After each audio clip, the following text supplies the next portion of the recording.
How to pin a comment on Instagram post. Hello guys, welcome back to Random Tech YouTube channel. So today in this video I'm gonna show you how to pin a comment on Instagram.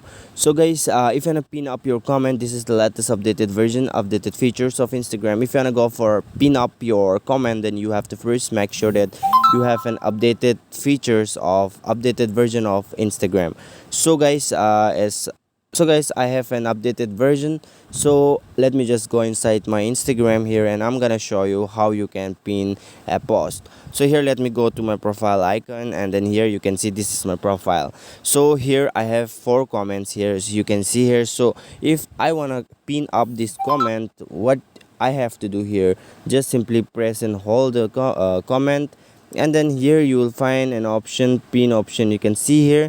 So simply tap on the pin option, and then here you can see pin comment. So this is the latest features.